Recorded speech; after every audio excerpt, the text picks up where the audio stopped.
Kaikeyi, Chapter 2. The next morning, I woke with the realization that I had not tried everything to bring my mother back. I had prayed to the important gods, to the ones I knew, but she always told me I had more to learn. She had showed me the cellar full of scrolls, and what better place than that to find a minor god? Perhaps one less busy answering the prayers of others would find time for me. They might not change my father's decision, but perhaps the gods could spirit her to me in secret, or alter her face so my father could not recognize her. I had heard of such things in stories, at least. I had no obligations that morning, so I set out alone for the cellar, located in a far corner of the palace. The golden light of the morning sun filtering in through the small windows did little to make the narrow corridors feel less unwelcoming. The palace was laid out in a tight, intricate maze, and without my mother to guide me, I got lost twice on the way to the library. The wooden door embedded in the floor was heavier than I remembered without my mother's help, but eventually I heaved it open, then stood on my toes to fumble a torch from the wall so I could set off down the steps. Immediately the earthy scent of the room filled my nose. I breathed deeply, remembering how not so long ago my mother had explained to me where I could find whatever I might want to read. "Here, Kaikeyi, there are old stories," she said, "and here are histories of old kings. On these shelves are scrolls of prayers and rituals, and there some older religious texts. They are not much good to read, but if you want to, you may. Anything in this room is yours to know." At the time, I had barely paid attention to her, opening and closing scrolls like a young child at a feast, unable to believe the sight that lay before me. She simply laughed and let me explore until I settled on a geography of Kaikeyi and its surrounding lands. I picked it simply because I knew Yuthajit was currently studying the same geography, and I wished to impress him, but my mother did not care to know such information. She picked a scroll of her own and beckoned me over to a corner. We sat and read together for some time, and although I regretted the boring treatise I had picked, I basked in the closeness to my mother. I picked my way through painstaking details about the swirling waters of the Chandrabhaga River at the northern border of Kaikeyi, which sprang from the high peaks of the Indra Mountains, where stone pierced the clouds and ran until it met the gentler waves of the tumbling Saraswati River. That river marked the southeastern border of Kaikeyi and was the holiest place in the kingdom. I recalled few other lessons from that scroll, but I still held within me the memory of the steady presence of my mother, the feeling that we shared something. Now I tried to remember her explanations, walking among the shelves until I found one devoted to prayers and rituals. I could tell after only a few minutes that these would not help me. They contained nothing I didn't already know, so I moved on to the older scrolls. The first one I opened referenced a goddess I had never heard of. The second was a prayer to a god whose name I could not decipher. This was what I needed. I grabbed as many as I could fit under one arm, and then clambered back up the stairs, closing the door with a thud and returning the torch. I crept back to my rooms, hoping to avoid attention, for I did not want to answer any questions about why I had taken these scrolls or who had shown me where to find them. I spent all day reading. I learned about the goddess of elephants, a lesser-known avatar of Lord Ganesh, and sent a fervent prayer to her, although I did not expect she could help me much. I prayed to the god of travelers, Lord Pushana, thinking this more apt, for he was one of many brothers overshadowed by Lord Surya, whose fiery red chariot pulled the sun through the sky, and Lord Indra, who wielded a 5-pronged spear of thunderbolts and ruled the gods. If anyone might be sympathetic to my plight, surely it would be him. There were other scrolls too, about which penances would help someone obtain boons from the gods. Except these were of no use, as they all require the gods to answer in the first place.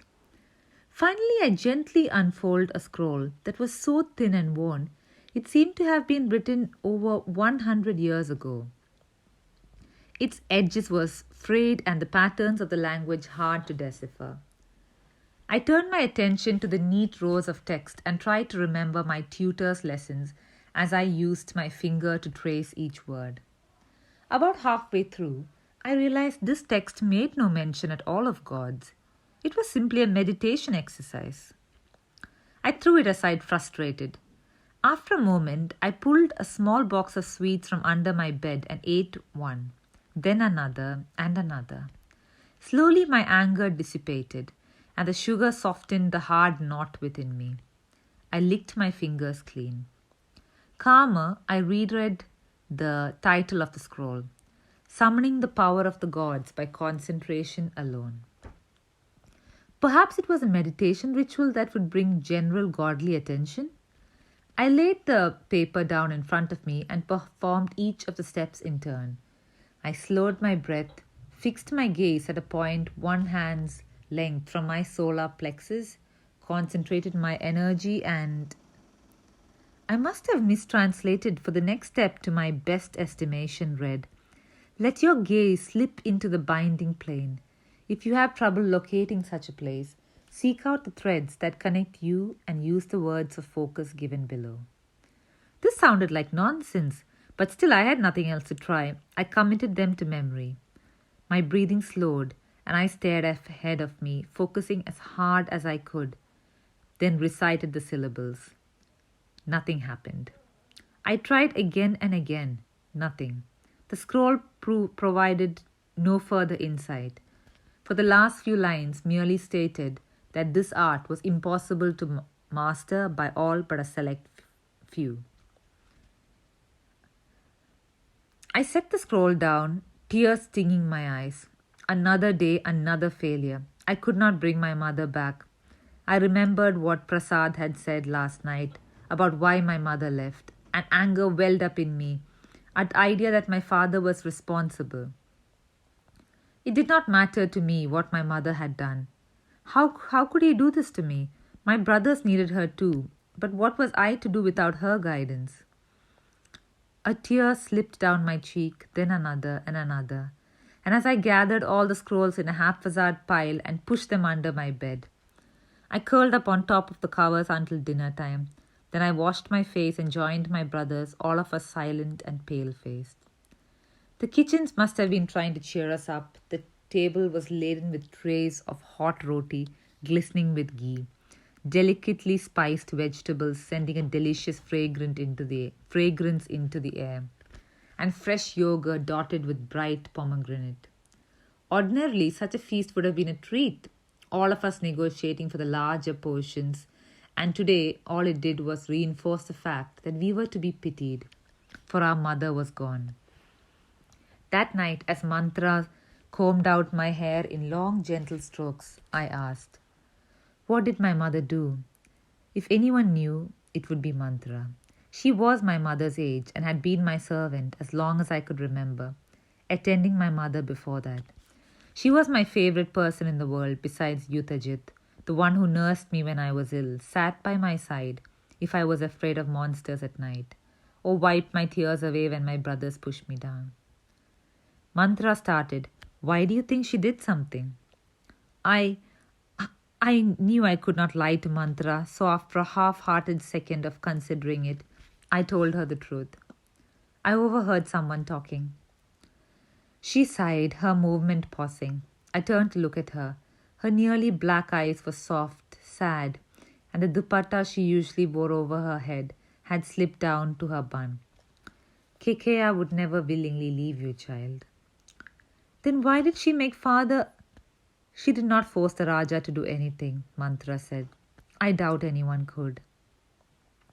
She returned to combing out my hair, cool fingers brushing against my neck and providing some small relief from the pressing heat. I remained quiet. I knew her well enough to suspect she had more to say. Some time passed before Mantra asked, "Do you know about your father's boon?" This question surprised me. Boons were powerful gifts granted by the gods to those mortals who had won their favor through their piety or goodness or courage after they prayed and fasted and performed intricate rituals. People who received boons rarely discussed them, as they did not wish to lose their gifts through arrogance or carelessness. But I was aware of my father's gift. It had been granted many years ago for his steadfast devotion to Lord Vishnu.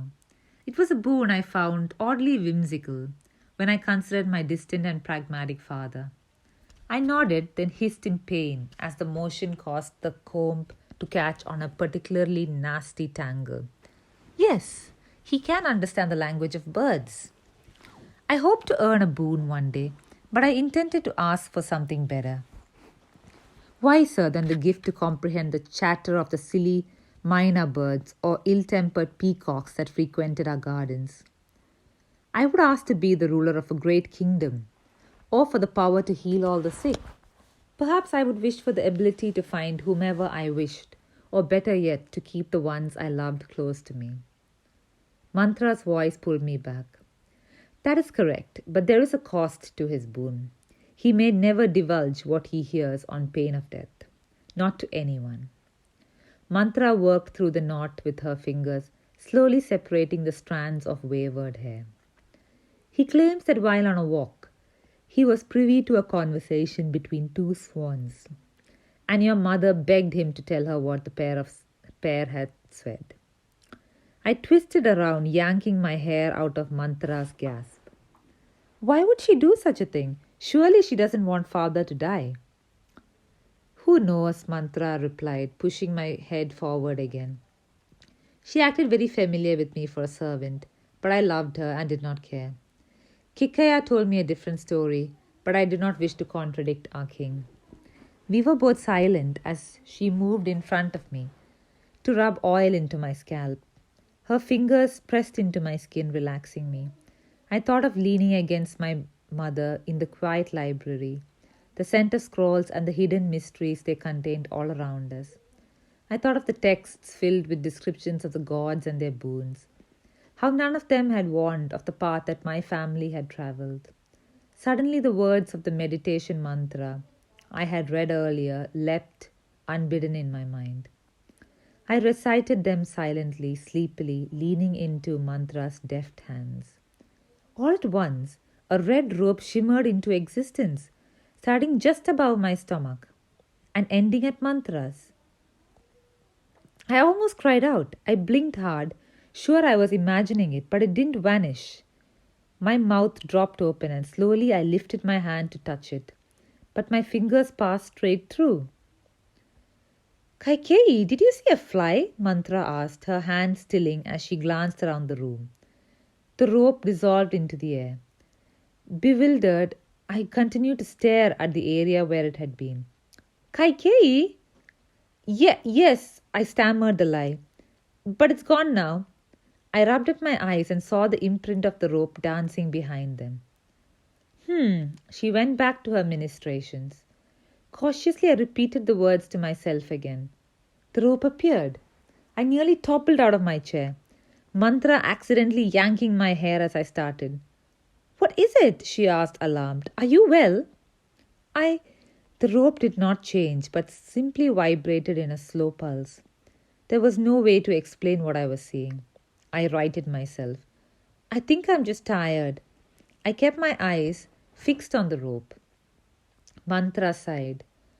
You are a child, she said.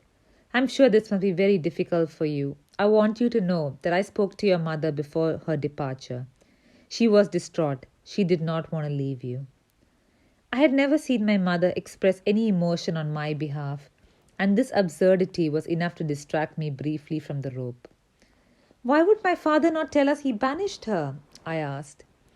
As I spoke, a small current seemed to shimmer down the rope, starting at my chest and going to Mantra's. I do not know what goes through the mind of the Raja, Mantra said, and it's not my place to guess. She bound the end of my braid and pressed a kiss to my head. You're ready for bed. Be a good girl and go straight to sleep. She left, the glimmering cord between us lengthening but not thinning as the door closed behind her. I climbed into my bed and stared at the place where the rope seemed to pass through the wood. Was this even real? My heart raced with the possibilities. As I studied the red rope, an even stranger thing happened. I noticed other glimmerings in the air. When I shifted my concentration towards them, more cords materialized, all leading back to my solar plexus and extending through the door. There were threads of gold, broad strands of varying thickness and color, mottled woolen strings, and floss so fine I could barely see it.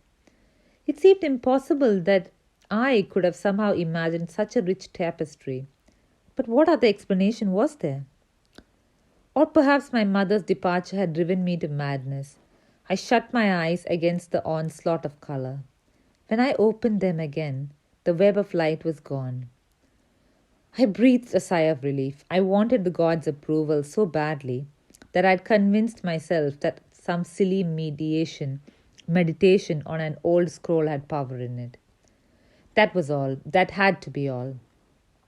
Yet I still lay in bed, once again unable to sleep. Reality as I knew it warring with curiosity over this strange world, even if it was of my own creation. I turned from one side to the other, trying to find a position that would allow me to relax. But I could not remove from my mind the possibility that this was real. My skin itched and my limbs felt restless. Finally, I decided I would test it out just once more. I whispered the mantra all in a rush, almost hoping it wouldn't work. But there the strings appeared again. I could find the red one I had originally associated with mantra, more vivid and glowing than the others. Breathlessly, I waved my shaking fingers through the strings, but once again they shimmered around my skin, allowing my hand to pass through. I focused instead on mantra strand and imagined plucking it like the string on a veena. It leapt up, vibrating as though I had touched it. Excitement thrummed through me. I got out of bed, lit a small lamp, and pulled the binding plain scroll from beneath my cot. "Seek out the threads that connect you," it said. I pondered this. Perhaps from those words, thread and connect, I had convinced myself that this mantra showed me the connections between myself and others. Suddenly the door swung open. The strings disappeared and I dropped the scroll, nudging it behind me as mantra entered. "Are you okay?" she asked. I hastily snuffed the candle. "Yes," I ventured after a moment. "Are you?" Mantra had never come into my room this late at night before. But now she stood before me in a simple shift, her hair in a long braid down her back, breathing hard. "I'm sorry to disturb you. I was lying in my room and suddenly I grew so worried about you, I just had to check." She seemed to notice then I was out of bed with a lamp in my hand. "What were you doing up?" she asked suspiciously. I stayed silent for a moment, considering her words. A few minutes ago, I had pulled on the rope that I had imagined was connected to mantra, and now she was here before me. Could it be that these threads were not made up at all? That I had somehow summoned her here? I thought the mantra to myself and gave the red rope a light brush with my mind. Mantra took 2 steps forward and wrapped her hands around me. "Are you sure you're all right?" she whispered in my hair. She smelled of mint leaves and crisp cotton, warm and comforting. I hugged her back. "Yes, of course," I said, but my mind was reeling. My hands were shaking, so I clasped them together, pulling back from her. "I was only looking for some sweets," I lied. I resolved in that moment to never tell Mantra the truth of whatever I had discovered. She would think me mad, and I could not lose her. Even in the darkness, Mantra's squint was evident. "You had the lamp lit. Were you trying to sneak out?" "No," I protested, casting about for some explanation that wouldn't involve admitting to the stolen scrolls. Nothing came to mind. I really was just hungry. In the binding plane, the thread between us jumped of its own accord. Did it know I was lying? Or was this due to Mantra's skepticism? I reached out with my mind to calm it. Please let her believe me. And somehow, as if by magic, the thread quieted. Why had I done that? Had I harmed her? It had happened so instinctively. I studied her anxiously, but she appeared to be fine. She merely sighed and said, "I suppose you must have had an appetite at dinner." with all that has happened, but you need to rest. I will sit here until you fall asleep. I did not think I could possibly sleep knowing these threads existed, that I had somehow brought them into existence with my words and my mind. But I hadn't anticipated the power of Mantra's hand stroking my hair, smoothing away the emotional turmoil of the day, and the heartsick ache that filled me when I thought of my mother. Sleep pulled me under before I could stop it.